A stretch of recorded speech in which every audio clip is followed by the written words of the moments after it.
सो good evening students. So सारे students CA intermediate देने वाले हैं मई 24 में, करेक्ट। तो आज हम यहाँ पर डिस्कस करने वाले हैं कि आपको सीए की एग्जाम लिखने के लिए आपका माइंडसेट कैसे चाहिए। ऑब्वियसली पॉजिटिव एटीट्यूड चाहिए, करेक्ट, बट एग्जैक्टली आपको क्या सोचना है। And second is success mantras to become chartered accountant. Okay, success mantras मतलब क्या, करेक्ट टेक्निक्स आपको पता होने चाहिए। आपको ये पता होता है कि सीए के एग्जाम के लिए कितने घंटे पढ़ना पड़ता है, 10, 12, 14 घंटे, करेक्ट, बट वो करेक्ट टेक्निक्स आने चाहिए ना। ओके, 10 घंटे पढ़ रहे हैं फिर भी फेल हो रहे हैं, मतलब वो स्टूडेंट के टेक्निक्स रॉन्ग जा रहे हैं। ओके, तो आज हम करेक्ट टेक्निक सीखेंगे, प्लस माइंडसेट पॉजिटिव रहना चाहिए। 10 घंटे आपने पढ़ाई की एंड रात को सोते वक्त जो भी मैंने पढ़ा है वो रिकॉल होगा या नहीं। ओके, मेन एग्जाम में पेपर कंप्लीट होगा या नहीं होगा। सो ऐसे क्वेश्चंस आ रहे हैं तो इतना दिन भर आपने हार्डवर्क किया एंड निगेटिव सोचते सोचते सो गए तो कुछ फायदा नहीं है। मतलब ये दोनों आपको करना है, पॉजिटिव भी रहना है एंड हार्डवर्क करना है, but with smart techniques. Okay, so उसके पहले हम कुछ डिस्कशन करने वाले हैं। ये क्या है, दिख रहा है क्या? किसकी मार्कशीट है? AR1। कौन से एग्जाम का? सीए इंटर का ही होगा ना। हाँ, बट कौन सा? एटेम, आपको एटेम, हाँ, नवंबर 23 एग्जाम का ये AR1 है। ओके, इसकी टोटल है 691। ओके, आपको इसके टैक्स के मार्क्स सुनने हैं क्या? 96 इन tax, 94 in costing. Okay, advance accounts भी 95 है, ऑडिट में 93 है इसको। उसके बाद EISSM FME को 80, 86, अकाउंट्स में भी 86 है ग्रुप 1 के, एंड लॉ में 61 है। सो इसका जो लोएस्ट है ना 61, हाँ, वो हमारा टारगेट होता है कि मैम हमें एग्जाम्शन चाहिए। ओके, मतलब 90 नंबर देखने के दिन गए, ऐसे लगता है ना हमें कि 10, 12 तक ही मिलते हैं वो मैम, 90, 92, 95, उसके बाद मिलते ही नहीं है। तो कल सीए फाइनल का सेशन था, उनके AR1 दिखाया मैंने सभी मार्कशीट्स, तो उधर भी 90 अबाउट है सीए फाइनल में AR1 के मार्क्स सब्जेक्ट वाइज। सो हम ये सोचते ही नहीं, हमें क्या पता है सिर्फ सीए एग्जाम डिफिकल्ट है, इसमें पास होना ही डिफिकल्ट होता है, करेक्ट। पास हो गए तो भी बहुत हुआ। तो इनका टारगेट देखो पास होने का होगा। इनके मार्क्स देखो, ये 12 जैसे मार्क्स लग रहे हैं ना, 96, 93, 86। ये AR1 कौन से साल का है बताओ? वाई गोकुल साई श्रीकर, ये नाम है उसका, मई 23 का रैंकर है ये AR1 again. Total is 688। Okay, इसको भी 94 है कॉस्टिंग में, एडवांस अकाउंट्स 91, FME को 92, 87, 81, 86 ऐसे ही स्कोर है, 84, 73, सब में 70 अबाउ ही है, करेक्ट।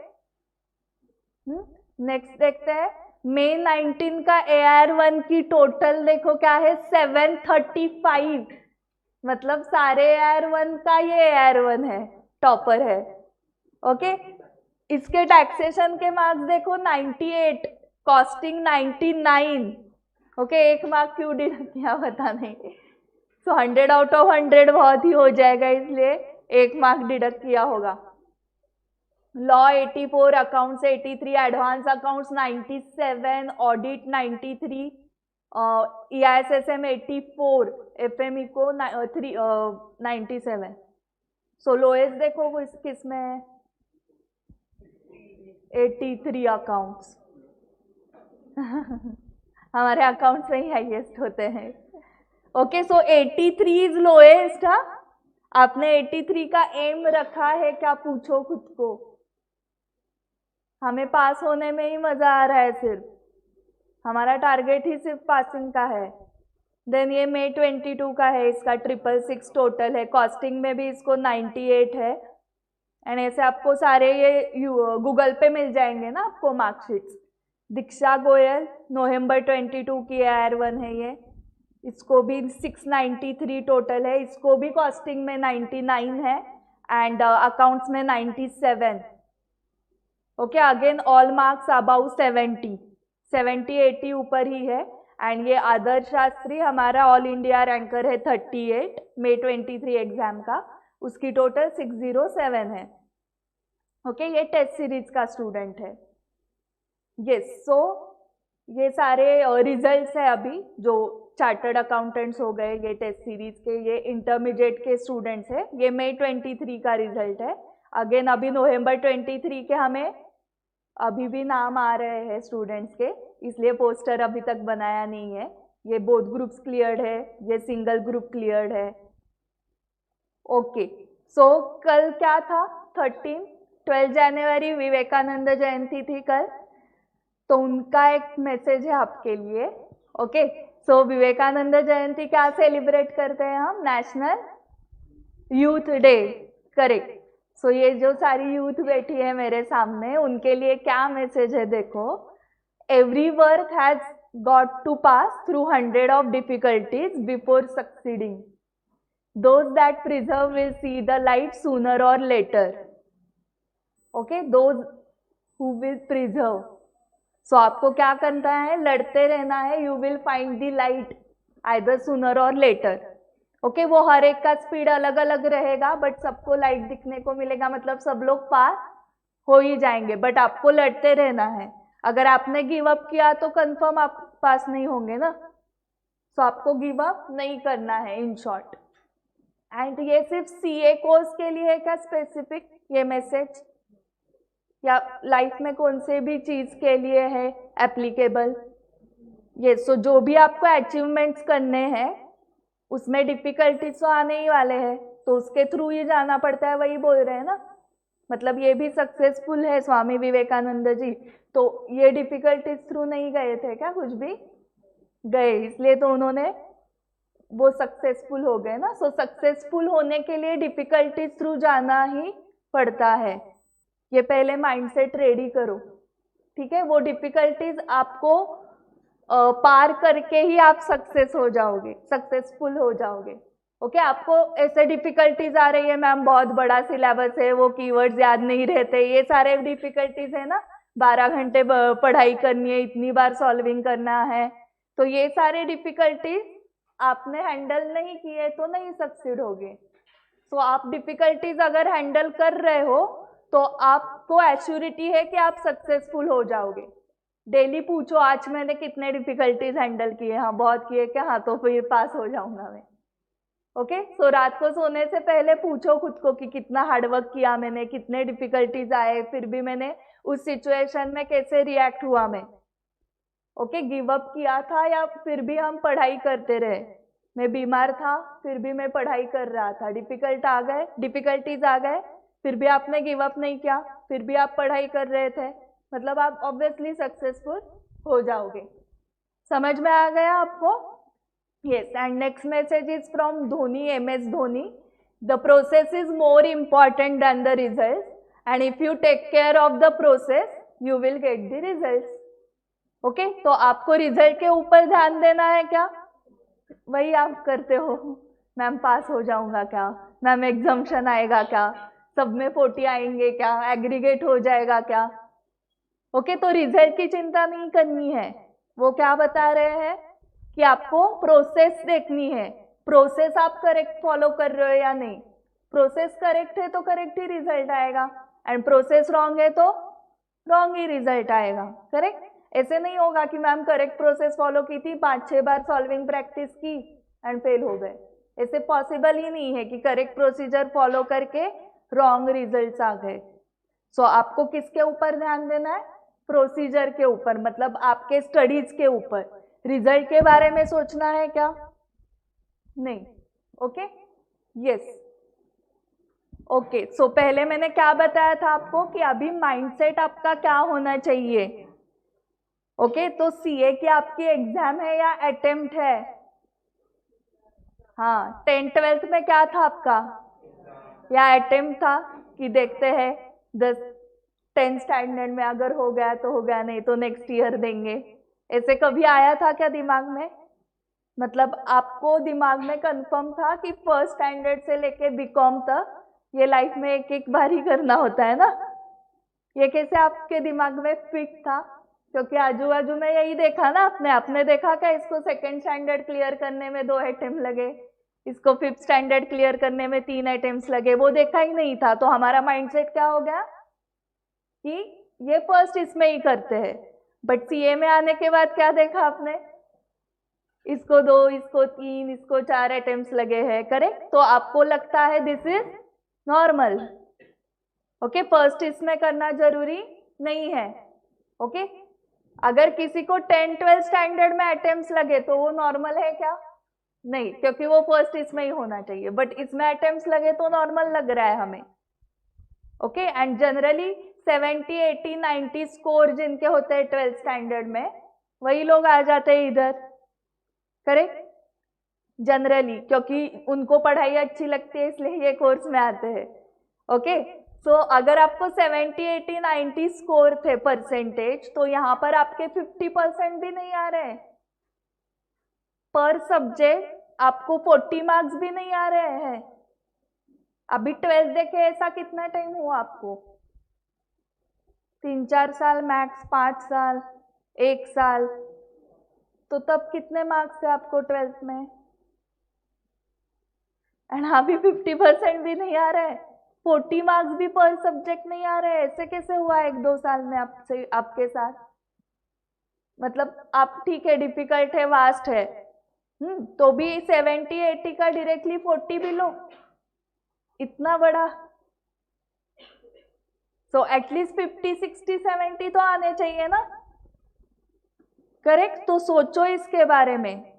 इसका रीजन बताऊं या आपको समझाए रीजन क्यों ऐसे हुआ? अगर मुझे 80-90% थे 12th में 2-3 साल पहले या 1 साल पहले ही, और अभी 50% भी नहीं आ रहे हैं, तो ऐसा क्यों हुआ? किसी को पता है रीजन? ये हाँ, 10th-12th में बार बार सॉल्विंग प्रैक्टिस होती थी, करे? सो अभी नहीं करते। तो क्यों नहीं करते हो अभी?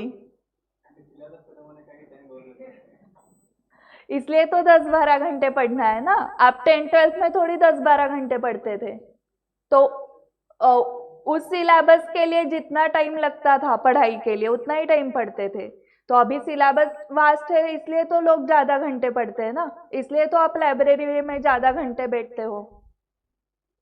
सो जितने आवर्स बैठोगे उतनी सॉल्विंग प्रैक्टिस ज्यादा होगी। उसने करेक्ट बताया कि सॉल्विंग प्रैक्टिस बहुत बार किया था इसलिए उतने परसेंटेज आ गए।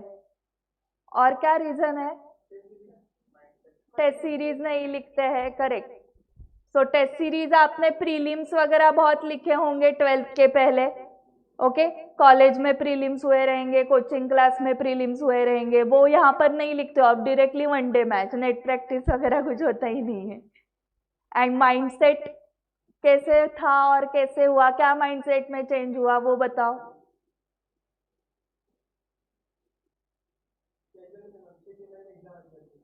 हाँ हाँ, कैजुअल ले रहे थे सीए एग्जाम को। ओके, तो वो करेक्ट है क्या कैजुअल लेना? आज बताओ, आपको वो 10th-12th की एग्जाम बहुत इंपॉर्टेंट होती है लाइफ में, 90% अबव मिलने ही चाहिए ऐसे बताया गया था।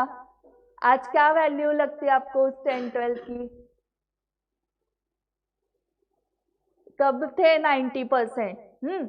बट अभी 3-4 अटेम्प्ट लगे हैं, तो रेज्यूमे हमारा कैसे अच्छा बन रहा है? तो वो इंटरव्यू वाला पूछेगा 12th तक अच्छे थे, बाद में क्या हुआ? तो कौन से वाले इंपॉर्टेंट है?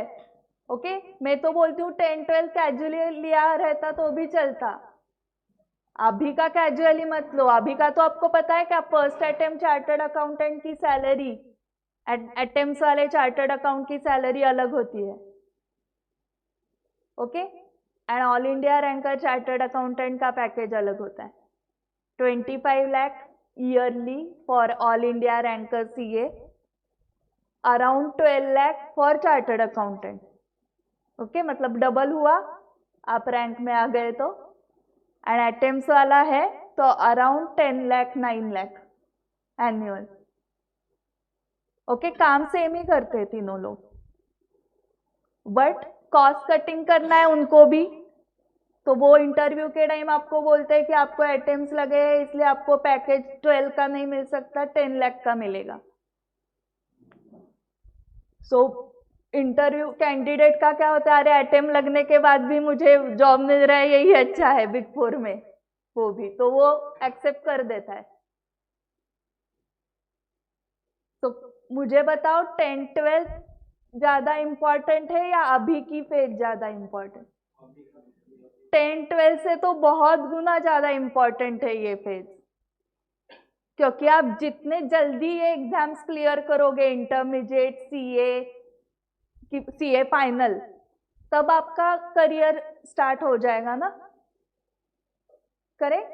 सो आपको ये स्टडीज फास्ट खत्म करने विद गुड मार्क्स। रिजल्ट में ये देखने वाले हैं, 12th के मार्क्स नहीं देखता है वो, 12th में सबको ही 90% है, वो मार्क्स देख के नहीं है वो लेने वाले आपको जॉब के लिए। They will see your CA exam marks, so this is more important. ये कैजुअली मत लो 6 महीने। प्रेस्टीज पॉइंट बहुत अच्छा लगा कि आपको कि मैम यही रहना है और 5-6 साल, मजा आता है, ऊपर खाना भी अच्छा मिलता है, सैंडविच वगैरह बहुत अच्छा आया है, ओके फिल्टर कॉफी अच्छी आई है,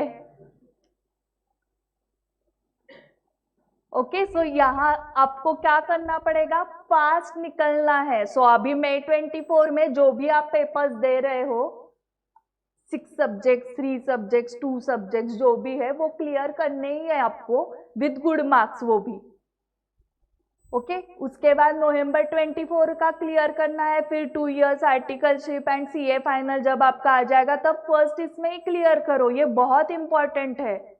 आपने देखा होगा कि 30 एज तक लोग कर रहे हैं सीए, ओके। सो उनका ही नुकसान हो रहा है। एक कैलकुलेशन सिर्फ बताऊं कि आप ही करो, 1 लाख अगर ऑन एन एवरेज मंथली लेते हैं सैलरी, तो 12 मंथ्स के कितने हुए, 12 लाख। हाँ, अगर किसी स्टूडेंट को 5 साल लेट हुआ सीए होने के लिए, 60 लाख का लॉस। किसी स्टूडेंट को 10 साल हुआ लेट, 1.2 CR, 1.2 CR का सेविंग होगा उसका, अगर वो जल्दी सीए हो गया तो। मतलब अगर आप एज 21-22 पे सीए होते हो, ओके, तो 30-32 ईयर तक 1.2 करोड़ आपने कमाए होंगे आराम से।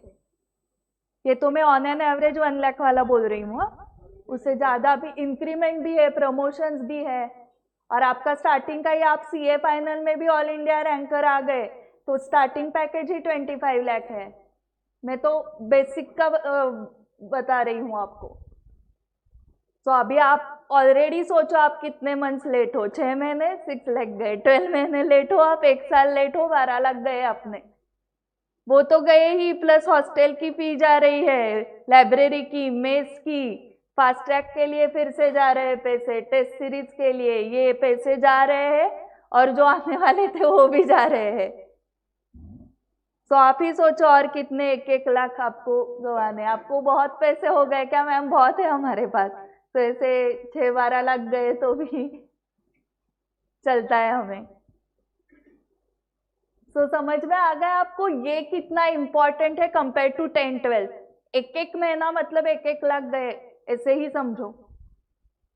अभी तो बहुत अपॉर्चुनिटीज है in India and even outside India for Indian chartered accountants, okay. बहुत अपॉर्चुनिटीज बाहर भी है, सो आपके लिए बहुत अच्छा पीरियड है अभी का। सो फटाफट चार्टर्ड अकाउंटेंट बन जाओ, ओके। कल तो मैंने सीए फाइनल के स्टूडेंट्स को बोला कि अभी आप सिर्फ 6 महीने आप मुझे प्रेस्टीज पॉइंट में दिखोगे, उसके बाद एक ही बार आना है मैम को पेढ़े देने के लिए, उसके बाद इधर दिखने ही नहीं चाहिए आप प्रेस्टीज में। आप किसी मल्टीनेशनल में, बिग फोर में, या सीए की फर्म आपको स्टार्ट करनी है, बिजनेस स्टार्ट करना है, वहां पर होने चाहिए। तो प्रेस्टीज पॉइंट की जर्नी 6 मंथ्स ही होनी चाहिए। सो वैसे आपकी भी वो क्या 3-4 साल आ रहे हैं आपके कोर्स के रिमेनिंग, उतनी ही ऐसे ही दिमाग में रखो। मेरा स्टूडेंट जो स्टूडेंट स्पैन है वो अभी सिर्फ 3-4 इयर्स का ही होगा। उसके बाद एडिशनल आपको एजुकेशन लेना है तो ले सकते हो आप, बट जो सीए का जर्नी है वो 3-4 इयर्स का ही है पूरे लाइफ में। ऐसे फिक्स डिसाइड करके रखो। ओके, क्लियर हुआ कितना इंपॉर्टेंट स्टेज पे आप हो अभी पूरे लाइफ के। वो 10-12 पूरा फालतू टाइम पास था, उधर 60% होते तो भी चलता, बट इधर नहीं चलने वाला है अटेम्प्ट पे अटेम्प्ट वाला खेल। इतना कैजुअली मत लो, अभी सिंसियर होना चाहिए, तब कैजुअली लिया रहता तो भी चलता। सो आप इसको बोलोगे एग्जाम। अटेम्प्ट से क्या आता है मन में कि ट्राई करना है, मुझे अटेम्प्ट देना है। सो अभी नहीं हुए तो नवंबर 24 है तो आपको ट्राई नहीं करना है। 10th ट्राई किया था कि आपने 10-12 कंफर्म पास होने वाले थे आप, तो वैसे ही ये ट्राई नहीं करना है, एग्जाम देनी है। एंड वहां पर टारगेट आपने कितना रखा था? 50%। तो वही टारगेट इधर क्यों नहीं रखते हो आप? इतना है क्या डिफिकल्ट कि आप 70-80 भी नहीं ला सकते हो? आपके सभी के कंसेप्ट्स हो गए हैं सीख के क्लासेस में। सो बताओ 40% के नीचे आपको मतलब 40% ही समझा है या उससे ज्यादा समझ में आ गया है कंसेप्ट? ज्यादा ही समझे ना हर सब्जेक्ट के, कितना भी सब्जेक्ट डिफिकल्ट हो। For example ma'am tax difficult है, बट कितना डिफिकल्ट है? इतना कि 60% समझा ही नहीं। समझा है ना 40% तो एटलीस्ट। सो कंसेप्ट्स आपके क्लियर है, फिर क्यों फेल हो रहे हो? अगर सारे स्टूडेंट्स बोल रहे हैं कि मैम कंसेप्ट्स क्लियर है हमारे अबाउट 50% इन ऑल सब्जेक्ट, तो सारे स्टूडेंट्स पास चाहिए। बट कंसेप्ट्स क्लियर होने के बाद भी हम फेल है, उसका रीजन ढूंढो। ये सो करेक्ट माइंडसेट क्या क्या होना चाहिए आज से आपकी ये एग्जाम है।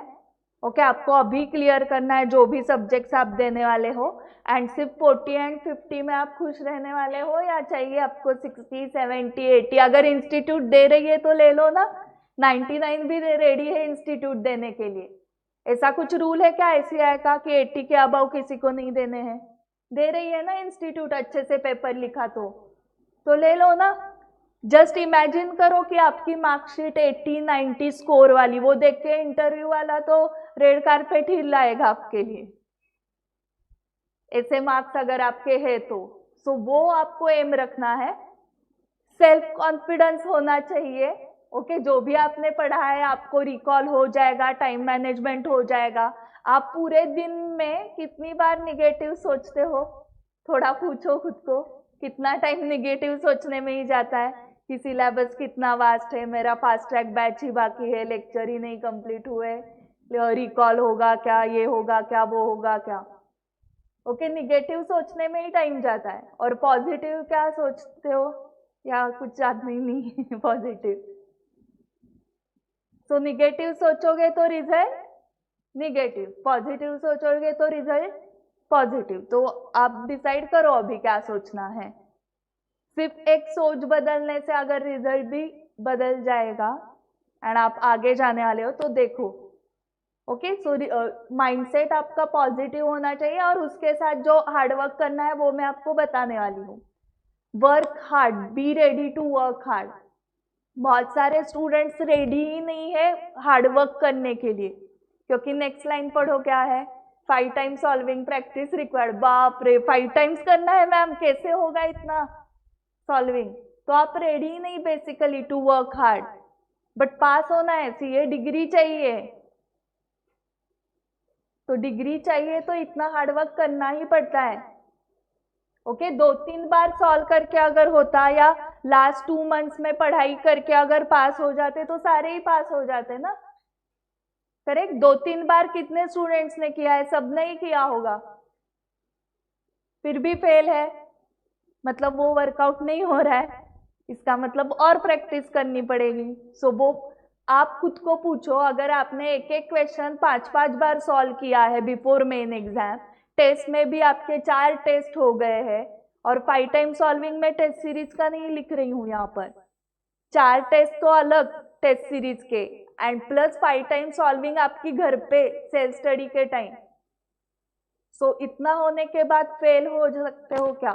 फेल हो जाओगे क्या? आप सोचो, लग रहा है आपको? बट डिफिकल्टी ये है कि इतना आपको सॉल्विंग करना पड़ेगा, मतलब हर टेस्ट को आने से पहले उस टेस्ट में जितने भी चैप्टर्स है उसके क्वेश्चन सारे सॉल्व करके आप टेस्ट के लिए आ जाओगे। सो ऐसे 4 टेस्ट के लिए 4 बार घर पे सॉल्विंग होगा, टेस्ट के टाइम 4 बार होगा, फिर मेन एग्जाम को जाओगे तो कैसे फेल होगे? समझ में आ गया? सो आपको जो टेंशन रहता है कि मैम इतनी बार कैसे होगा, एंड मेन लास्ट टेस्ट के बाद भी मेन एग्जाम तक बीच में गैप रहती है 10-15 दिन की, उसमें आपका 5th सॉल्विंग होगा। फिर से मेन एग्जाम अल्टरनेट डे है, उसमें भी आपका रिवीजन होने वाला है। सो रिवीजन रिवीजन रिवीजन, इतना ही सक्सेस बन रहा है। ओके, बहुत रिवीजन्स करो, जितनी ज्यादा रिवीजन होगी उतने मार्क्स बढ़ने वाले हैं। एक स्टूडेंट था मेरा, उसका सीए फाइनल में ऑडिट में 76 मार्क्स है। यहाँ पर भी देखा आपने एक स्टूडेंट को 93 थे, तो उस स्टूडेंट ने जिसको 76 सीए फाइनल में थे, 7 to 8 टाइम्स उसकी रिवीजन हुई थी क्वेश्चन बैंक की, ऑडिट की। सो आप सोचो, अगर आपने 7 to 8 टाइम्स किया तो आप फेल होगे क्या? पॉसिबल ही नहीं है, क्योंकि आप सारे होशियार स्टूडेंट्स हो, 12th में 70, 80s में लाए हैं, इसलिए तो आप इधर आए हो ना। मतलब 7 बार पढ़ के भी नहीं समझा, ऐसे कैसे है कि आपके साथ नहीं है? तो आपको सिर्फ नंबर ऑफ प्रैक्टिस बढ़ानी है, ठीक है? ये सो डे वाइज प्लान लगाने से पहले आपको ये पता होना चाहिए कि क्या क्या चेंजेस हुए हैं। सो अकाउंट्स में तो बहुत सारे ये चैप्टर्स डिलीट हो गए हैं, नहीं है आपको। ओके, ये मैं आपके साथ शेयर करने वाली हूँ शीट्स। ओके, सो नहीं लिखा तो भी चलेगा। एडिशंस में क्या क्या है? अकाउंटिंग स्टैंडर्ड्स तो है ही, ओके, जो एग्जिस्टिंग इसमें थे वो, एंड और एडिशनल मतलब सारे ही अकाउंटिंग स्टैंडर्ड। सो 15, 21, 23, 25, 27, 28 वो ऐड हुए, मतलब 1 to 29 सब अकाउंटिंग स्टैंडर्ड्स है आपको। Okay, and other than accounting standards 5 topics है, वो कौन कौन से है? बायबैक है, फाइनेंशियल स्टेटमेंट्स ऑफ कंपनी, उसमें 2 यूनिट्स है, एक कैश फ्लो स्टेटमेंट वाला है और दूसरे इसमें बैलेंस शीट वाला है। ओके, अमलगमेशन, इंटरनल रिकंस्ट्रक्शन दोनों, एंड ब्रांच। ओके, इतना ही न्यूमेरिकल पार्ट है, बाकी सब एएस है। ओके, तो ये टाइम पास वाला सब हटा दिया है उन्होंने, जिसमें हम स्कोर कर सकते हैं ना, वो सब हटाया। Pre post incorporation, bonus issue, तो ये सब अभी फाउंडेशन में गया है, ये चैप्टर्स, बोनस इशू, रिडम्पशन वगैरह। ओके, यस, ये सब भी हटाया हुआ है। एडवांस अकाउंट्स का पार्ट था ना ये पहले, तो ये सब भी गया। लॉ में देखो डिलीशन क्या हुई है? Contract act and negotiable, and add क्या हुआ? LLP, FEMA and companies incorporated outside India, मतलब फॉरेन कंपनी। देन टैक्सेशन आता है ना फर्स्ट ग्रुप में। सो एडिशंस में इनकम टैक्स में एडिशन नहीं है कुछ, सिर्फ नाम बदला है उसका। Income tax liability computation and optimisation, इसका ओल्ड नेम था computation of total income and tax payable. Okay, and deletion में income which do not form part of total income, मतलब एग्जम्प्टेड इनकम वाला चैप्टर डिलीट हुआ है, सो आपको वो learn नहीं करना है वो। ओके, एंड ये डिलीट होके सिर्फ नया नाम, मतलब ये डिलीट नहीं हुआ है, नाम चेंज हुआ है। Computation of total income and tax payable की जगह ये नाम है, मतलब इनकम टैक्स में एक चैप्टर डिलीट हुआ है, ठीक है। जीएसटी में कुछ डिलीट नहीं हुआ, एडिशन ही हुए हैं। Place of supply, accounts and records, E way bill, tax deduction at source and collection at source, ये ऐड हो गया है। फिर इसके बाद ग्रुप 2 में कॉस्टिंग आता है पहले, तो कॉस्टिंग का सेम टू सेम है, कुछ भी चेंज नहीं।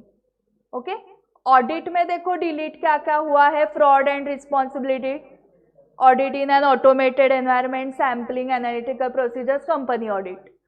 एंड ये 2 नए ऐड हुए हैं, completion and review, ethics and terms of audit engagements. उसके बाद FM SM हुआ ना, तो पहले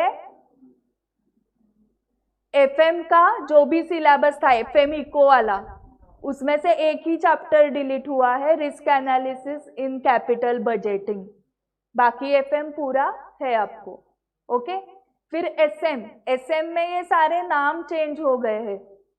ओके, ये 8 टॉपिक्स थे टोटल SM में। ओके, अभी 5 ही टॉपिक्स है SM में। ओके, तो ये सारे हटा के इसका ही थोड़ा थोड़ा कंटेंट इसमें डाला हुआ है। ओके, ये 3 चैप्टर्स एंड जो 2 चैप्टर्स है वो सेम ओल्ड में भी थे, introduction to strategic management and और एक लास्ट वाला है। ठीक है, सो सिलेबस वैसे उन्होंने रिड्यूस कर दिया है, तो अभी तो पास होना ही चाहिए। बहुत ही रिड्यूस किया है सिलेबस उन्होंने, सब्जेक्ट्स भी रिड्यूस, सिलेबस भी रिड्यूस। अभी तो स्टूडेंट्स पास हो जाएंगे ऐसे लग रहा है इंस्टीट्यूट को। यस, सो देखो आपका पहले गोल क्या है, to become chartered accountant. So CA बनने के लिए पहले इंटरमीडिएट क्लियर करना पड़ेगा। इंटरमीडिएट आप कैसे पास होगे, आपके मार्कशीट पे वो पास वाले 4 लेटर्स कब आते हैं? कौन पास करेगा आपको? चेकर। अगर चेकर को आपने कन्विंस किया तो आप पास हो गए, करेक्ट। आप फेल हो, इसका ही मतलब क्या है कि हम चेकर को कन्विंस नहीं कर पाए, चेकर को नहीं लगा कि आप सीए फाइनल के लिए एलिजिबल हो। ओके, इसलिए वो बोले 6 मंथ्स के बाद फिर से आ जाओ। तो आपको एक ही काम करना है कि चेकर को कन्विंस करना है, उसको लगना चाहिए कि ये स्टूडेंट अभी सीए फाइनल को जाने के लिए परफेक्ट है। ओके, तो उसको कैसे कन्विंस करोगे? पैसे देके? ओके, वो सिस्टम नहीं है ICAI की।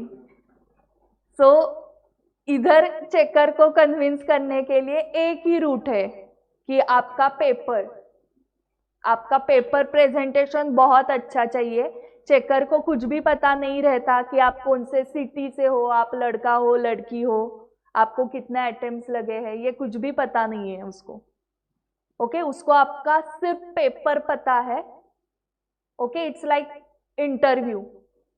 तो आपका इंटरव्यू जो है वो पेपर थ्रू है, आप कैसे दिखते हो क्या, वो कुछ नहीं पता है उसको सिर्फ पेपर से वो जज करेगा कि ये स्टूडेंट इंटेलिजेंट है या नहीं है।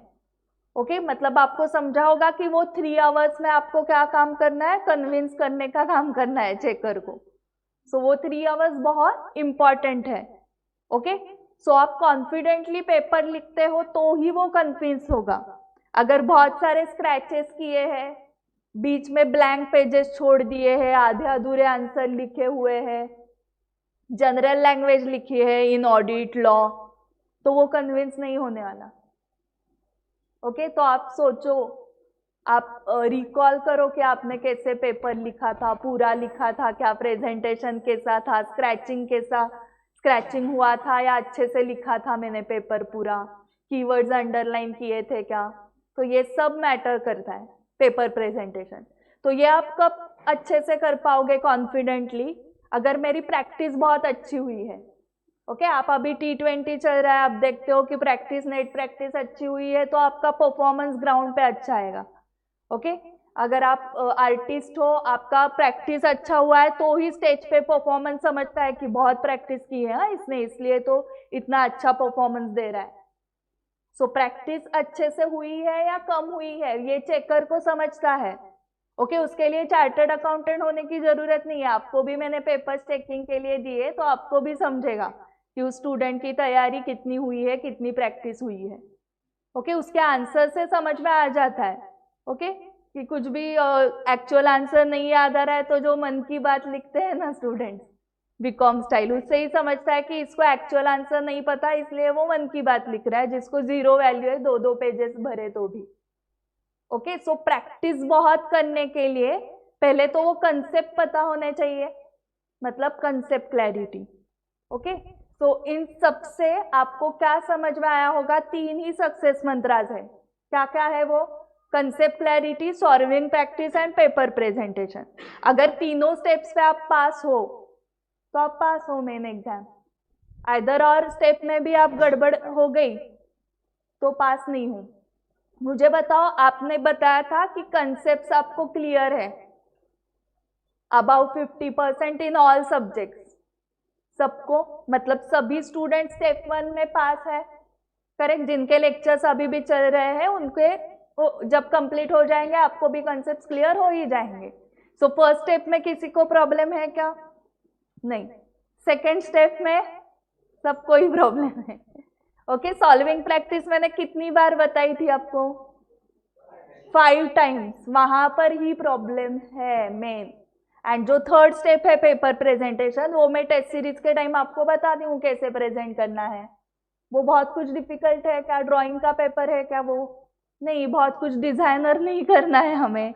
एक रीडेबल हैंडराइटिंग लगता है, कीवर्ड्स को अंडरलाइन करने, केस स्टडी का एक फॉर्मेट अलग है, बाकी का पॉइंट वाइज लिखना है। बाकी न्यूमेरिकल जो है वो तो जैसे मॉड्यूल में आंसर प्रेजेंट किया है आईसीआई मॉड्यूल में, वैसे ही उनको एक्सपेक्टेड है, इतना तो है। तो थर्ड स्टेप में भी आप पास हो सकते हो, करेक्ट। आप इंटर लेवल पे हो अभी, वो भी प्रोफेशनल एग्जाम के, तो उतना तो आपको पता है कि प्रेजेंटेशन कैसे रखना है, करेक्ट। सो मेन प्रॉब्लम किधर है समझा? स्टेप 2 में अगर आपने अच्छा किया परफॉर्म, बहुत बार सॉल्विंग प्रैक्टिस की, तो आप कंफर्म पास होने वाले हो। यस, सो बहुत बार प्रैक्टिस होने के लिए we conduct portion wise test series. So total कितने टेस्ट होने वाले हैं पता है क्या आपको? 4 टेस्ट होने वाले, करेक्ट। सो सीए इंटरमीडिएट का उस साइड को है, देखो 17 फेब से स्टार्ट होने वाली है ना आपकी टेस्ट सीरीज। सो 2 टेस्ट 50% पे होंगे, 2 टेस्ट फुल सिलेबस के होने वाले, बट उसका अभी तक टाइम टेबल नहीं आया बिकॉज ऑफ इलेक्शन। आपकी एग्जाम लेट हो सकती है। अगर मई एंड में आपकी एग्जाम हुई तो एक फुल सिलेबस की सेकेंड वीक ऑफ अप्रैल में लेंगे एंड एक एग्जाम लेंगे फर्स्ट वीक ऑफ मई। अगर आपकी एग्जाम सेकेंड मई से ही स्टार्ट हो गई तो उस केस में अप्रैल में ही दोनों फुल सिलेबस के होंगे एग्जाम्स, ठीक है। ये मार्च को कब खत्म हो रही है? देखो 28 मार्च को, अगर आप बोथ ग्रुप्स दे रहे हो तो। जिनका सिर्फ फर्स्ट ग्रुप है 21 मार्च को ही खत्म होगी। तो फर्स्ट 2 टेस्ट कितने मार्क्स के हैं? 80 मार्क्स के, इसलिए टाइमिंग क्या है? 145 to 430 टाइमिंग है, ठीक है। आपको सारे सब्जेक्ट्स में एमसीक्यूज है, सो फर्स्ट टेस्ट से ही एमसीक्यूज रहेंगे कितने? 30%। सो 80 मार्क्स का 30% इज 24, करेक्ट। ओके, तो जो मेन एग्जाम का पैटर्न है उसी पैटर्न में क्या होने वाला है? टेस्ट सारे होने वाले हैं। अगर आप क्लासरूम में आके लिखोगे तो पहले 15 मिनट्स आपको गाइडेंस मिलता है, पता है।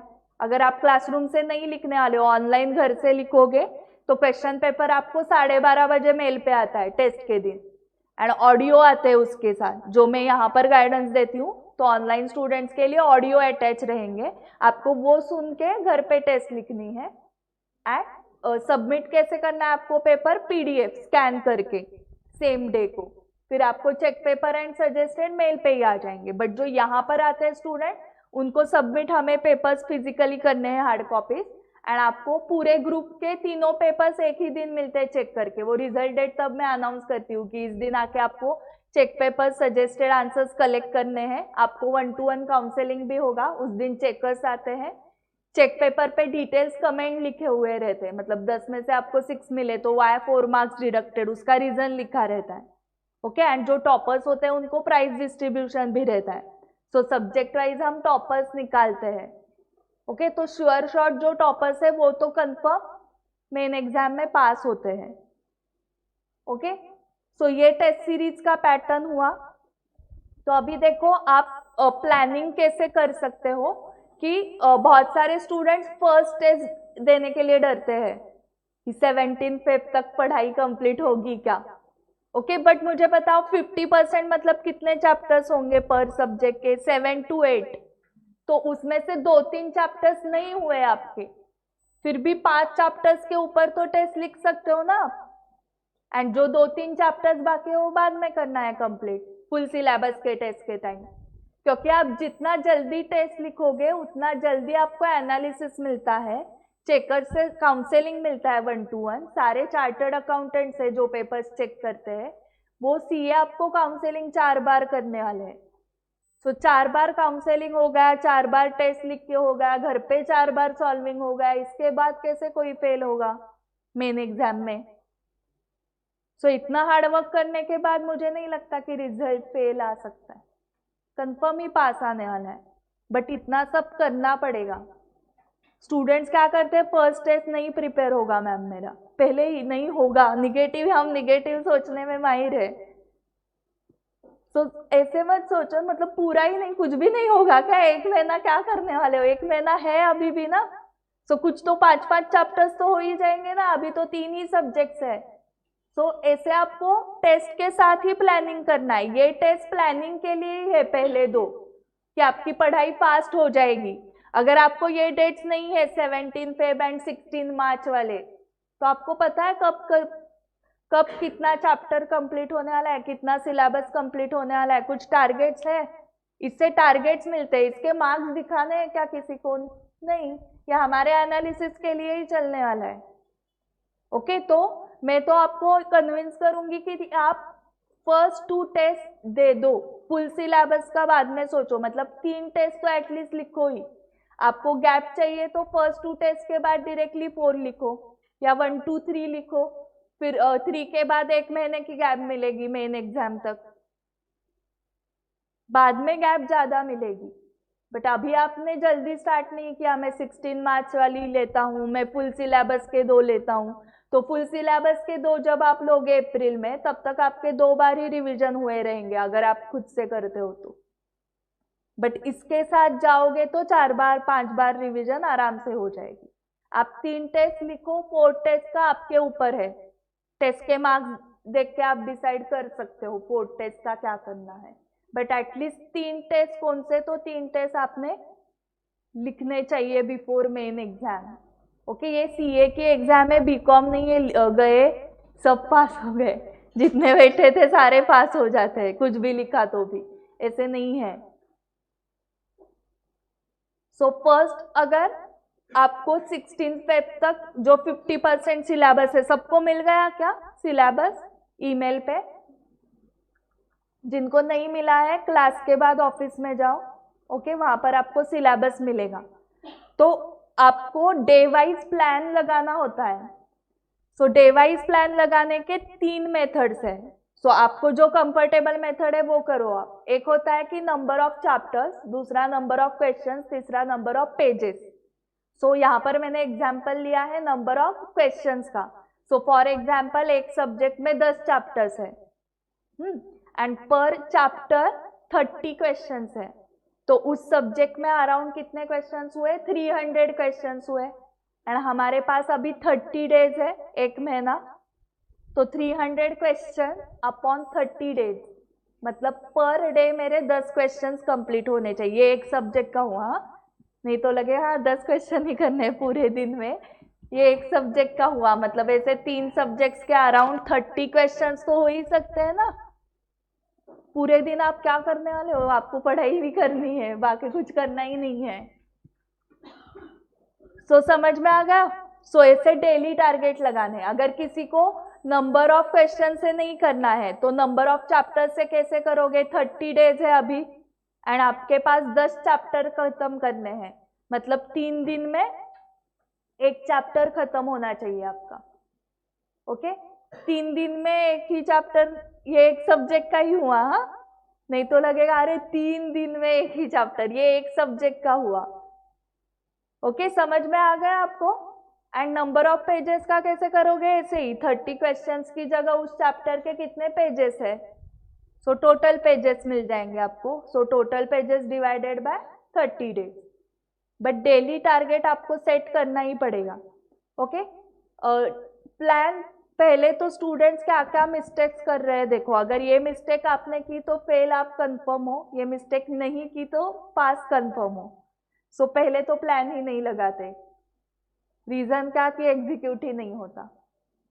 ओके, तो जो बड़े बड़े डिसीजंस लिए जाते हैं कंपनी में या कौन से भी लेवल पे, तो विदाउट प्लानिंग चलता है क्या कंपनी में? कहाँ पर भी। आपके घर पे एक फंक्शन है, ओके, बर्थडे पार्टी है स्मॉल, तो विदाउट प्लानिंग कैसे ही चलता है क्या? या उसके लिए आप कुछ प्लानिंग करते हो? प्लानिंग होता है ना, ओके ये डेकोरेशन लाएगा, ये केक लाएगा, वो लाएगा, ऐसे कुछ तो प्लानिंग होगा। सो मतलब विदाउट प्लानिंग सब प्रॉब्लमेटिक हो जाएगा, केओस हो जाएगा पूरा। ओके वैसे पढ़ाई का होता है फिर विदाउट प्लानिंग। सो प्लानिंग अगर आप नहीं कर रहे हो, आज मन में आ रहा है अकाउंट्स करते हैं, फिर 10 मिनट के बाद बोर होने लगा, फिर लॉ करते हैं, तो वहां पर गलत जा रहे हो। सो फर्स्ट प्लानिंग करना है। ओके वो प्लानिंग दूसरा एक कैसे करते हैं, प्लान करते हैं, बट कैसे मैम मैं वीकली प्लान करता हूँ, एक वीक का पहले लगा के देखता हूँ, अगर वो एग्जीक्यूट हुआ तो नेक्स्ट वीक का। तो इससे क्या होता है, ऐसे वीक आपका दिसंबर 24 में खत्म हुआ तो कब दोगे एग्जाम? सो ये भी रॉन्ग है ऐसे वीकली प्लान लगाना।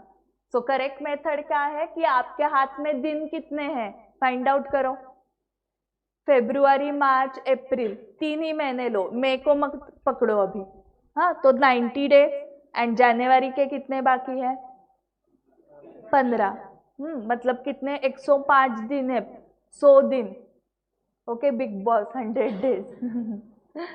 तो 100 डेज में आपको पूरा प्लान बिठाना है ना, जो भी आपको 5 टाइम सॉल्विंग करना है वो सब 100 डेज में ही करना है। इसलिए आपको कितना करना है, 300 क्वेश्चंस करने हैं और हाथ में दिन 30 है, तो ऐसे प्लान करना पड़ेगा। ऐसे वीकली लगा के चलेगा क्या बताओ? नहीं, मेरे हाथ में दिन 100 है एंड मुझे इतना सब करना है, तो वो डिवाइड करके ही आपको डेली का करेक्ट शेड्यूल मिलेगा। एंड आपके पास वो डेली का टारगेट है तो ही आप फास्ट स्टडी करोगे। मेरे पास डेली टारगेट ही नहीं है कि आज कितना कंप्लीट करना है, तो स्पीड क्या होगा स्टडी का? स्लो हो जाएगा। नहीं मैम, जितना मुझे पॉसिबल है मेरे हिसाब से, मेरे कैपेसिटी से मैं करता हूँ, तो नवंबर 24 देना पड़ेगा स्लो अगर किया तो। सो समझ में आ गया? प्लानिंग करोगे, डेली प्लान लगाओगे, कौन से भी मेथड से लगाओ, chapters low, number of chapters, pages, questions, but daily plan लगाना चाहिए।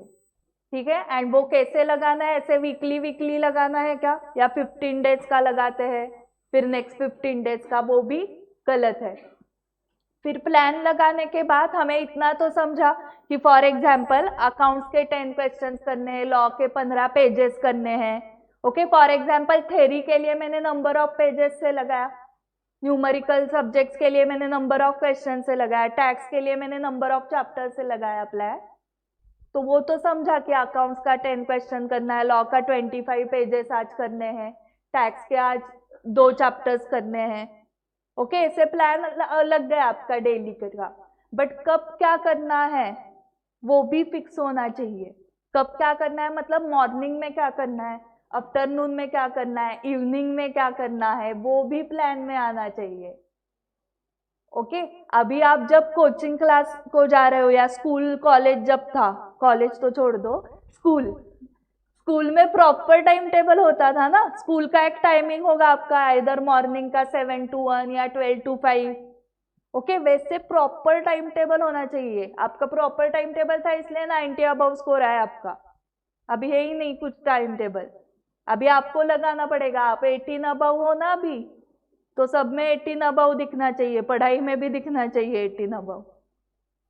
ओके तो इसका मतलब आपको ऐसे शेड्यूल, ऐसे स्कूल टीचर रहता है, ऐसे नहीं रहेगा आज ये होमवर्क करना है, हाँ कल मैं देखने वाली हूँ होमवर्क किया है या नहीं, फिर घर जाके पेरेंट्स देखते हैं दिखाओ आज क्या होमवर्क दिया है, ऐसे नहीं होने वाला है अभी। वो सब आपको ही करना है, आपको ही होमवर्क देना है खुद को, आपको ही एग्जीक्यूशन हुआ या नहीं वो चेक करना है।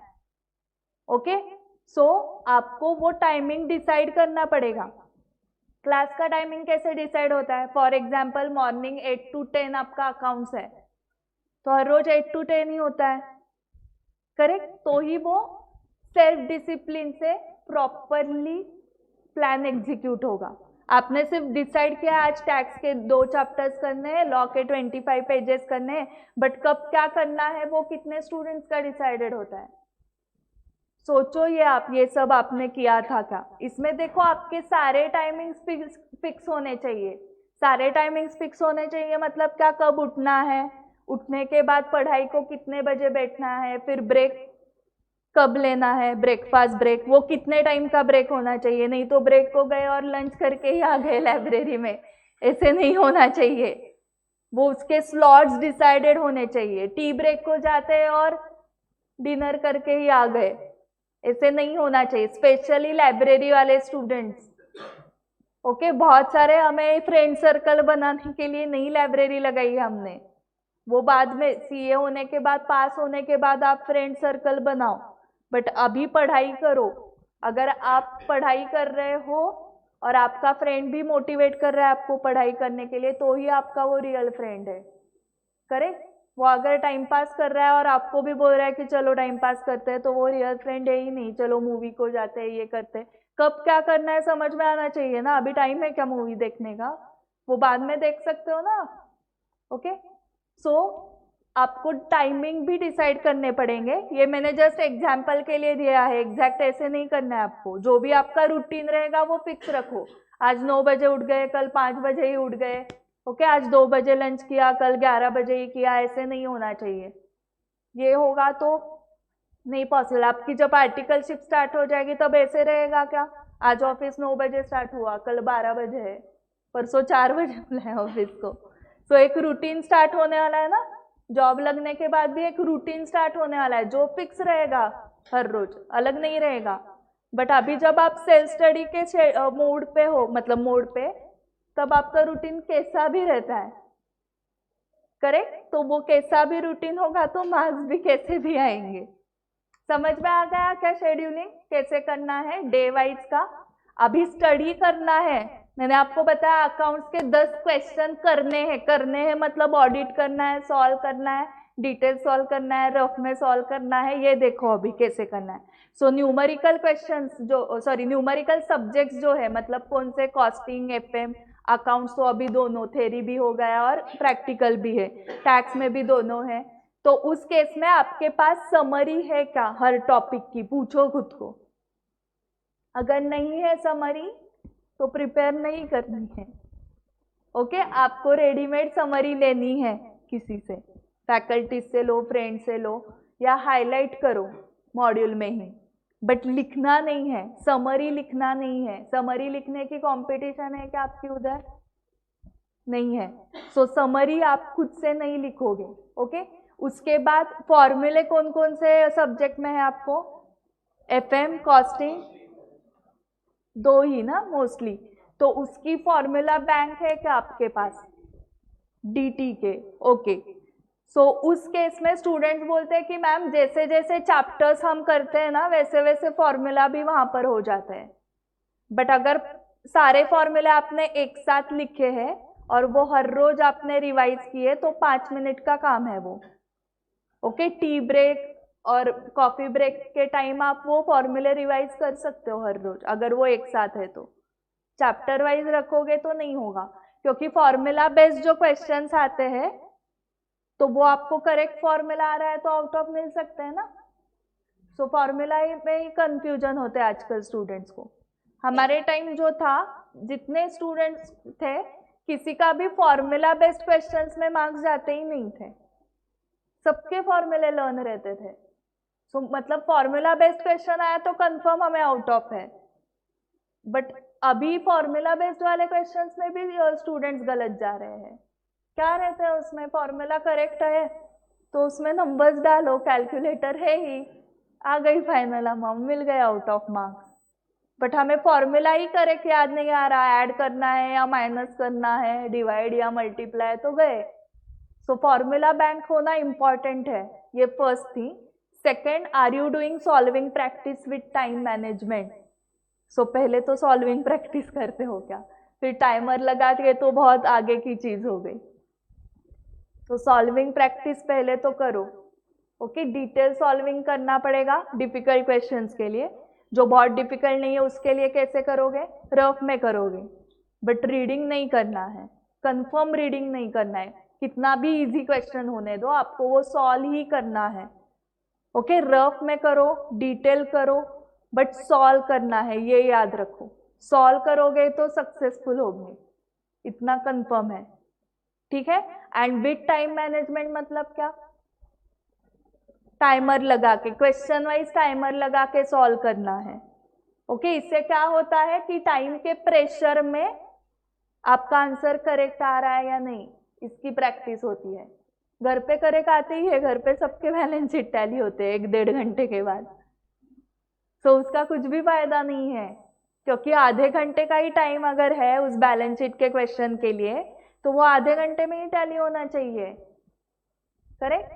सो 3 घंटे के कितने मिनट्स होते हैं? 180 मिनट्स। उसमें से 10 मिनट निकाल दो वो फर्स्ट पेज फिलअप करने में, एडमिट कार्ड, बारकोड स्टिकर, वो सब काम करने में। सो 170 मिनट्स में 100 मार्क्स का आपको पेपर लिखना है, मतलब 1.7 मिनट्स पर मार्क। 10 मार्क का कितने मिनट्स में? 17। 20 मार्क्स का 34 मिनट्स में। सो क्वेश्चन देख के अंदाजा लगाओ कि ये 10 मार्क के लिए आया, तो मतलब 17 मिनट्स का आप टाइमर सेट करोगे एंड सॉल्व करोगे। इससे टाइम का प्रेशर आएगा क्या एग्जाम में? क्योंकि आपको हर रोज आदत है विद इन टाइम सॉल्व करने की। ओके, फर्स्ट डे को कार चलाते वक्त क्या होता है? सेल्फ कॉन्फिडेंस लो रहता है, बट हर रोज आपने कार चलाई तो क्या होगा? हाँ, वैसा ही है। तो फर्स्ट टाइम जो होता है, कौन सी भी चीज फर्स्ट टाइम करते वक्त आपको कॉन्फिडेंस नहीं रहेगा। सो वैसे ही अगर डायरेक्टली मेन एग्जाम में आपने ट्राई किया कि अभी 3 आवर्स में ये सब करना है, तो प्रॉब्लम आने वाला है। इसलिए आप डेली विद टाइमर सॉल्विंग करोगे। तीसरी चीज, are you preparing adjustment notebook? So adjustment notebook मतलब क्या? ये सारे चैप्टर्स के लिए नहीं लगता है, कुछ चैप्टर्स बहुत बड़े हैं जिसमें वैरायटी ऑफ एडजस्टमेंट्स है, कुछ चैप्टर्स छोटे हैं जिसमें रिपीटेटिव वैसे ही टाइप के क्वेश्चन आते हैं, कुछ अलग टाइप ही नहीं होता, तो उसके लिए नहीं करना है। जो वैरायटी ऑफ एडजस्टमेंट वाले चैप्टर्स है उसमें एडजस्टमेंट नोटबुक बनाओ, या उधर ही क्वेश्चन के बाजू में यूनिक एडजस्टमेंट क्या थी एंड उसकी क्या ट्रीटमेंट देनी है वो लिख के रखो। सो 1.5 दिन में आपको सिलेबस कंप्लीट करना है ना मेन एग्जाम के टाइम, तब प्रॉब्लम नहीं आएगा। आपको फटाफट यूनिक एडजस्टमेंट्स देख के जाना है तो ही कंप्लीट होगा सिलेबस। आपको एग्जाम में क्या याद आता है? जो लास्ट डे को पढ़ा है वो 1 डे बिफोर, और अरे यही सिर्फ बाकी था चैप्टर और उसका ही आया एग्जाम में। सो इसलिए लास्ट डे को सारे चैप्टर्स कंप्लीट होना इंपॉर्टेंट है। ओके, ये तो आप करते ही होंगे। Do you classify questions in ABC? मतलब क्या? A बहुत इंपॉर्टेंट, B मीडियम, C बहुत easy. So first time solve करते वक्त आप सारे क्वेश्चन सॉल्व करते हो, करेक्ट। C कौन से मार्क करोगे कि रात को उठ के भी आपको पूछा ना उसका आंसर तो भी आपको आएगा। जैसे debit the receiver, credit the giver, ये प्रिंसिपल्स हमें कैसे कभी भी पूछे तो भी आते हैं, तो वो C मार्क करने हैं। वो फिर से रिवाइज करने के लिए टाइम वेस्ट मत करो ना, क्योंकि वो बहुत सिंपल है। तो मेन एग्जाम में भी आता ही नहीं है ऐसा टाइप, बट अगर मेन एग्जाम में आ गए इजी क्वेश्चन तो आपको आने वाला है सॉल्व करने को। बी मतलब कौन से? जो आपको लगता है कि 2-3 टाइम्स और सॉल्व होने चाहिए, तो वो बी मार्क करो। एंड ए मतलब कौन से? जो लास्ट डे को देख के जाना ही है, डिफिकल्ट, जिसमें सारे एडजस्टमेंट्स कवर हो रहे हैं, बहुत बड़ा क्वेश्चन है, तो वो ऑटोमेटिक नेक्स्ट रिविजन्स में ए एंड बी आते रहेंगे और वो 5 बार ऑटोमेटिक हो जाएंगे ए एंड बी वाले। क्लियर हुआ है? Have you done 5 times solving practice? तो ये क्वेश्चन अभी नहीं पूछना है, मेन एग्जाम के पहले पूछना है कि मैंने 5 बार सॉल्विंग प्रैक्टिस की है क्या। अगर की है तो रिजल्ट तक रुकने की जरूरत नहीं है, आप नेक्स्ट एग्जाम के लिए नवंबर 24 या अगर आप CA फाइनल में जाने वाले हैं तो उसकी तैयारी आप स्टार्ट कर सकते हो। 1.5 महीने रिजल्ट के लिए रुकने की जरूरत नहीं है। अगर आपकी 5 टाइम सॉल्विंग है प्रैक्टिस तो आप कंफर्म पास हो। And are you aware about 5 speeds? So जो टाइम मैनेजमेंट करना होता है एग्जाम में, उसके लिए सिर्फ राइटिंग स्पीड जो है वो इम्पॉर्टेंट नहीं है, आपके टोटल 5 स्पीड्स फास्ट होने चाहिए। फर्स्ट आप क्या करते हो? Question paper reading. सो आपका रीडिंग स्पीड, रीड करने के बाद क्वेश्चन इंटरप्रेट करते हो आप। सो किसी स्टूडेंट को एक बार पढ़ के ही समझता है, किसी स्टूडेंट को 5 बार पढ़ने के बाद क्वेश्चन समझता है, that is interpretation speed. Interpret होने के बाद आंसर कहाँ से स्टार्ट करना है मुझे, दैट इज रिकॉलिंग स्पीड। किसी को जल्दी क्लिक हो जाता है कि यहाँ से आंसर स्टार्ट करना है, किसी को ऐसे देखते रहते हैं, मतलब उनका रिकॉलिंग में टाइम जा रहा है। So third is recalling speed. Fourth अगर उसमें कैलकुलेशन है तो कैलकुलेटर का स्पीड। तो उसके लिए आपके पास करेक्ट टेक्निक्स है क्या कैलकुलेशन के? ओके, करेक्ट टेक्निक्स मतलब क्या? शॉर्टकट्स पता होने चाहिए फटाफट कैलकुलेटर के। एंड लास्ट स्पीड जो आपको पता है दैट इज राइटिंग स्पीड। सो ये पांचों स्पीड कब फास्ट होंगे? रीडिंग करके, घर पे रीडिंग करके ये पांचों स्पीड बढ़ेंगे, या आप एक्चुअल सॉल्विंग करोगे तो ही ये पांचों स्पीड बढ़ेंगे? क्योंकि जब आप एक्चुअल सॉल्व करोगे तभी क्वेश्चन रीड करोगे, इंटरप्रेट करोगे, रिकॉल करोगे, कैलकुलेशंस करोगे एंड लिखोगे। समझ में आ गया? सॉल्विंग प्रैक्टिस ही स्टेप 2 ही इंपॉर्टेंट है, ये बार बार समझ में आ रहा है। आपको प्रैक्टिकल सब्जेक्ट्स के लिए इतना ही करना है। ओके, क्या क्या करना है आपको? समरी है क्या चेक करो, फॉर्मूला बैंक रेडी है क्या चेक करो, सॉल्विंग प्रैक्टिस करना है, यूनिक एडजस्टमेंट्स रखने हैं, ओके, आइडेंटिफाई करने हैं, एबीसी एनालिसिस करना है। ओके, इतना ही करना है। अभी theory subject, law, audit, SM, tax की थेरी। तो मुझे बताओ कि जो भी थेरी सब्जेक्ट्स करने हैं हमें, ओके, तो उसके करेक्ट टेक्निक्स होने चाहिए। देखो, विराट कोहली ने अगर सचिन तेंदुलकर, कपिल देव इनके वीडियोस देखे 12-12 घंटे डेली, तो उसको आ जाएगा ना क्रिकेट। फिर वो और आवर्स बढ़ाएगा, 12 घंटे की जगह 15 घंटे देखेगा, 1 मंथ, 1 साल देखेगा, 2 साल देखेगा। क्या लगता है आपको? वीडियोस देख के नहीं होने वाला है, एक्चुअल प्रैक्टिस करनी पड़ेगी। ओके, जब हम थेरी सब्जेक्ट के बुक्स पढ़ रहे हैं मतलब हम वीडियो देख रहे हैं, सिर्फ रीडिंग मतलब, क्योंकि वो आंसर आपने नहीं निकाला, वो आंसर तो ऑलरेडी प्रिंटेड है, आप उसको सिर्फ देख रहे हो, रीड कर रहे हो, इसलिए फिर हमें नहीं आ रहा आंसर, इसलिए थेरी सब्जेक्ट डिफिकल्ट जाते हैं। ओके, क्लियर हुआ? यहाँ पे मैराथन्स देख के, वनडे मैराथन देख के, रिविजन्स देख के कुछ नहीं होने वाला है। वो तो आपको खुद को अकेले पढ़ाई करने के लिए बोर हो रहा है, इसलिए मैराथन देखते हैं, चलो एटलीस्ट नींद तो नहीं आएगी, कोई तो साथ में बोल रहा है। बट वो यही किया मतलब आपने कि 12 घंटे क्रिकेट वीडियो देखे और वहां पे आप अभी ट्राई कर रहे हो। आपको क्या करना पड़ेगा मतलब थेरी सब्जेक्ट्स के लिए? खुद से प्रैक्टिस करने पड़ेगी। ओके, फैकल्टी को रिकॉल होंगे आपको मार्क्स मिलने वाले हैं क्या? रिवीजन जो है वो फैकल्टी ने नहीं करनी है, आपको रिवीजन करनी है। हमारे टाइम पे तो ऐसे कुछ होता ही नहीं था, रिवीजन, मैराथन, फास्ट ट्रैक, ये वो। क्लास में सिर्फ कंसेप्ट्स क्लियर करने के लिए क्लास है, बाकी रिकॉलिंग तो आपको ही करना पड़ेगा ना। फैकल्टी ने रिकॉल किया और आपको मार्क्स मिल गए, ऐसे कैसे होगा? रिकॉल तो आपको ही करना है। मैराथन्स अगर आप देख रहे हो तो एक करो तो फैकल्टी के पहले ही आपका रिकॉल होना चाहिए वो पॉइंट, फैकल्टी बोलने से पहले आपको आ रहा है तो फिर अच्छा है। वैसे रिकॉलिंग सिर्फ आप देख रहे हो, हाँ सर करेक्ट आ रहा है आपको, सर हाँ बराबर, सर को तो करेक्ट आएगा ही, वो कब से वो सब्जेक्ट पढ़ा रहे हैं, उनकी रिकॉलिंग प्रैक्टिस हो रही है, उनकी नहीं लेनी आपको प्रैक्टिस, आपको प्रैक्टिस करनी है रिकॉलिंग की। ओके, मुझे बताओ थेरी सब्जेक्ट्स में आप क्या करते हो एग्जाम में? पहले क्वेश्चन रीड करते हो, फिर इंटरप्रेट करते हो, फिर रिकॉल करते हो एंड देन राइटिंग करते हो। रीडिंग सबको आता है, इंटरप्रिटेशन आता है सबको, लिखने को आता है सबको। ओके, 4 में से ये 3 स्टेप्स आते हैं, थर्ड स्टेप कौन सी थी?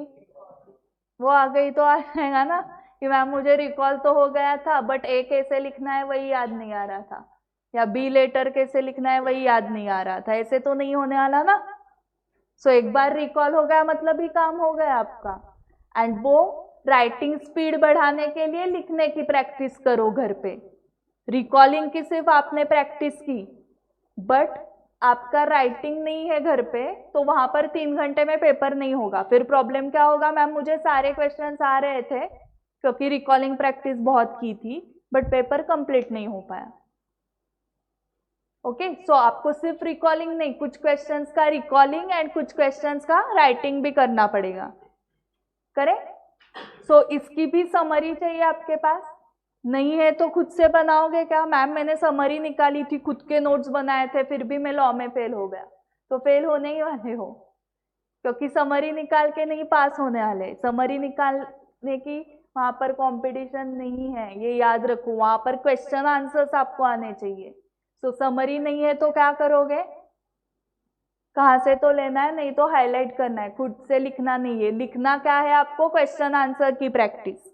ओके, थ्योरी करने में किसी स्टूडेंट को बोर हो रहा है तो उसके लिए भी एक सॉल्यूशन है कि वो जो क्वेश्चन है, मतलब वो आपका क्लाइंट है ऐसे समझो, फिर बोर नहीं होता है, क्योंकि वो फी देने वाला है ना, हमने सॉल्यूशन दिया तो। ओके, क्योंकि आप जो केस स्टडीज पढ़ते हो ना लॉ में, टैक्स में, वैसे ही एक्चुअल लाइफ में होता है। किसी ने अगर काम किया है ऑफिस में, सीए के ऑफिस में, तो उसको पता होगा कि जैसे क्वेश्चन आपको पूछे जाते हैं सेम वही काम सीए लोग करते होते हैं। उनको फीस मिलती है, आपको मार्क्स मिलते हैं, इतना ही डिफरेंस है। तो अगर ये मेरे क्लाइंट की केस है तो मैंने क्या आंसर किया रहता, ऐसे सोचो। उसके क्वेश्चन के बाजू में फीस भी लिख डालो कि ये क्वेश्चन सॉल्व किया तो 1 लाख मिलेंगे। तो सेल्फ कॉन्फिडेंस आ जाएगा ना आपको, ये मैंने खुद से सॉल्व किया था, मतलब एक्चुअल में मेरे रिलेटिव ने मुझे ऐसा क्वेश्चन पूछा इनकम टैक्स रिलेटेड, तो I can answer him. Okay, so खुद से पहले आंसर ट्राई करो एंड देन कंपेयर करो। क्योंकि देखो, आप जब सीए करते हो या सीए बन जाते हो, तब सारे रिलेटिव्स एंड फ्रेंड्स को लगता है कि इसको तो सब आता है।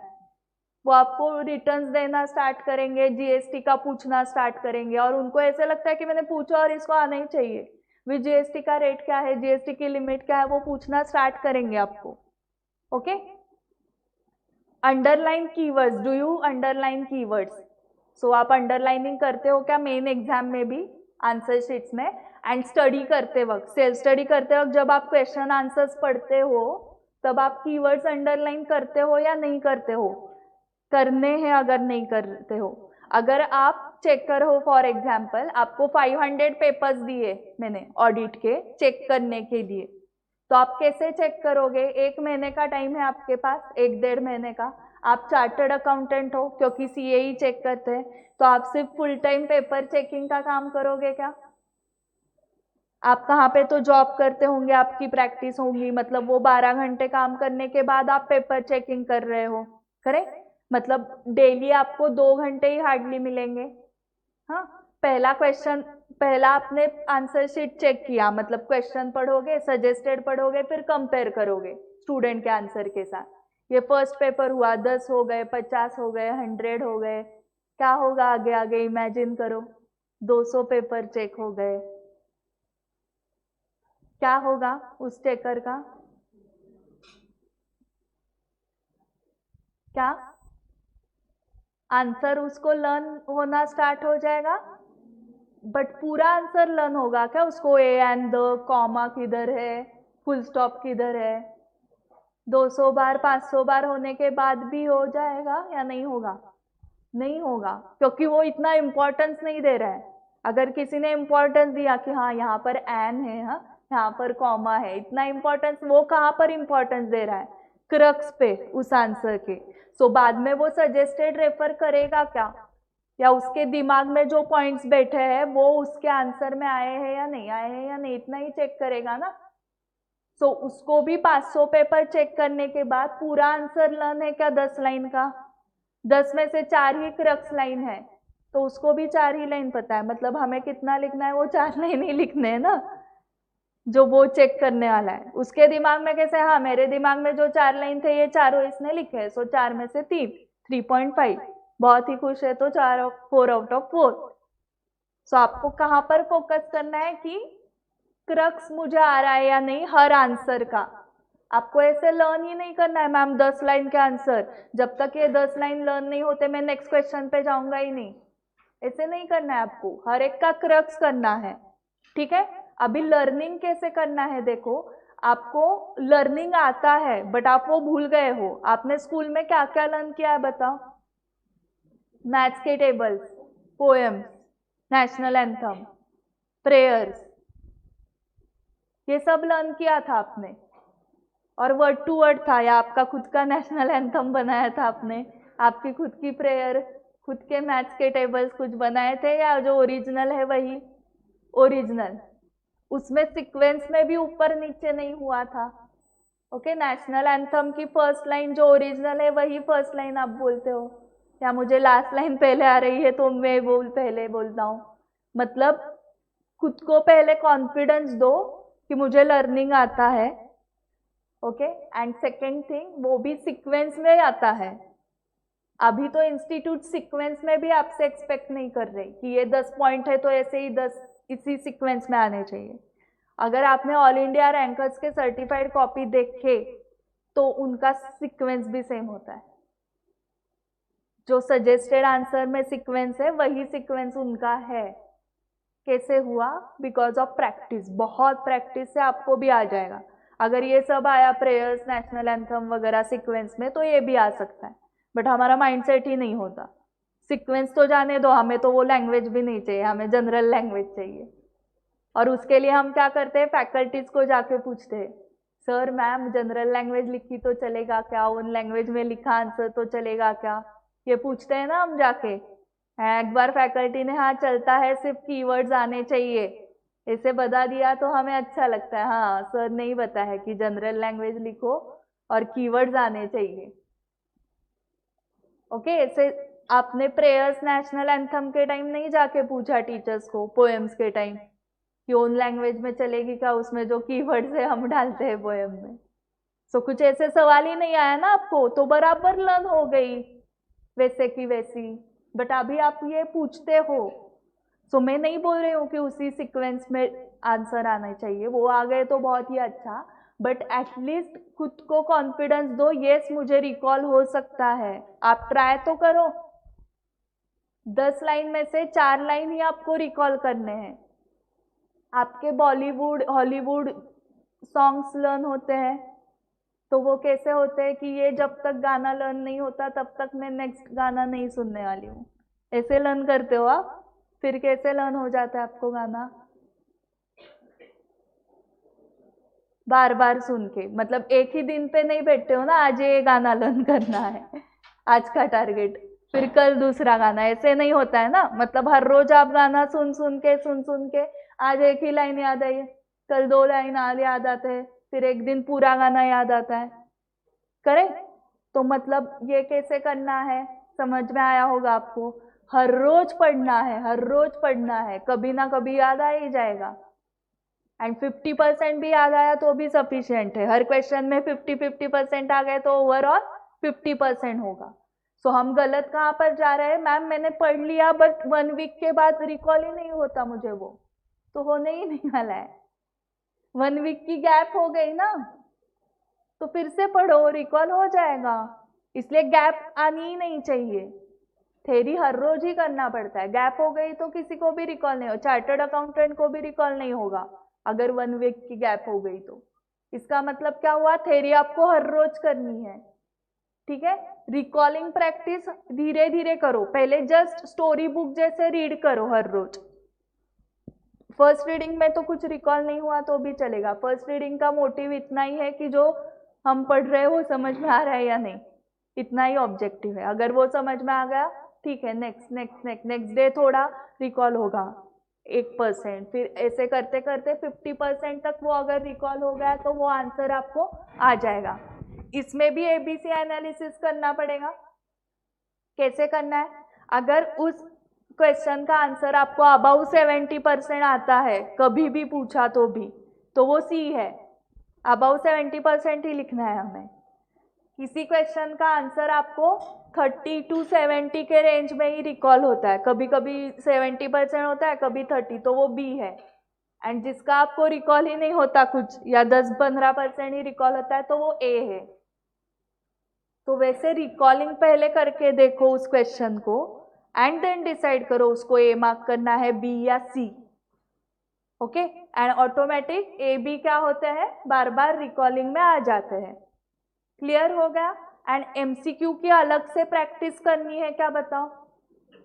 या मेरे कंसेप्ट क्लियर है तो मुझे आ जाएगा एमसीक्यू?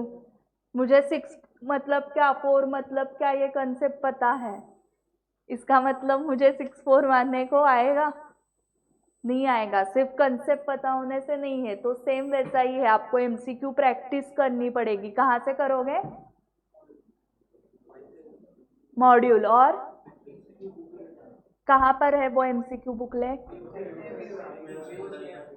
बीओएस पोर्टल पे डायरेक्टली पीडीएफ है? पीडीएफ नहीं आने वाली है अभी। क्विज कहाँ पे है? क्विज और क्विज कहाँ पर देखे आपने? ऐप पे कहाँ पर देखे एमसीक्यू? हाँ हाँ, कैसे है वो? चैप्टर वाइज है या सारे एक साथ है? मतलब चैप्टर वाइज नहीं है, मिक्स है? चैप्टर वाइज है, ओके। चैप्टर वाइज में कितने हैं? वो कैसे आपको ऑनलाइन सॉल्व करना है या आप पीडीएफ कर सकते हो उसको? ऑनलाइन सॉल्व करना है, क्लिक करना है। हाँ, तो वो लॉगिन करने के बाद दिखता है या? हाँ, सो बीओएस को लॉगिन करना है आपको। वहाँ पे एमसीक्यू प्रैक्टिस सेशंस करके है, वहाँ पर जाना है। जैसे ही आपका वो चैप्टर खत्म होगा पढ़ाई, एमसीक्यू प्रैक्टिस सेशंस पे जाने के बाद सब्जेक्ट्स की लिस्ट आएगी, सब्जेक्ट सिलेक्ट करो, फिर चैप्टर्स की लिस्ट आएगी, चैप्टर सिलेक्ट करो। चैप्टर सिलेक्ट करने के बाद 3 लेवल्स आएंगे, सिंपल, मीडियम, डिफिकल्ट।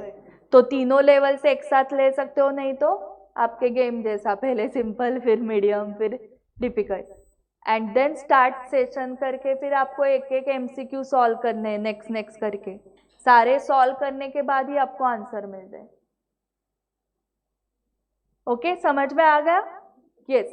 सो अभी एफएक्यूज देखो, FAQs related to new scheme. 5 ही मिनट।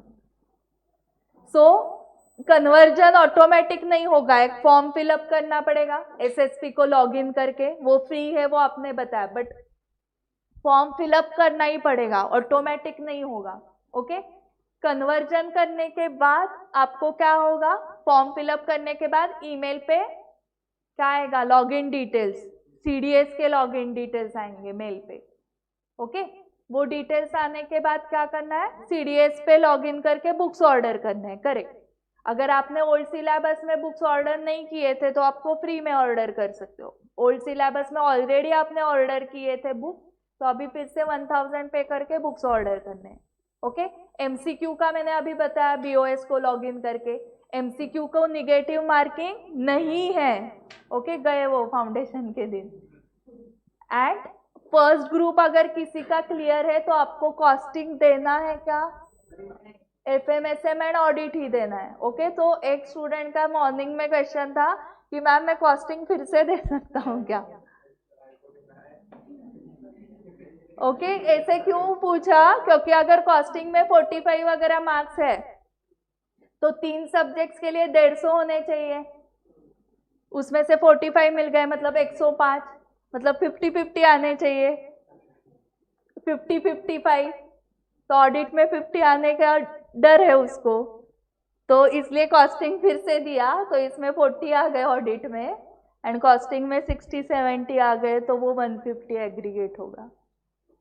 बट अभी कॉस्टिंग में जो आपके आ गए हैं वो आ गए हैं, आप फिर से नहीं दे सकते हो वो पेपर। तो 150 से कॉस्टिंग के मार्क्स लेस करके जो भी है वो आपको ऑडिट एफएमएसएम में लाना पड़ेगा। यस,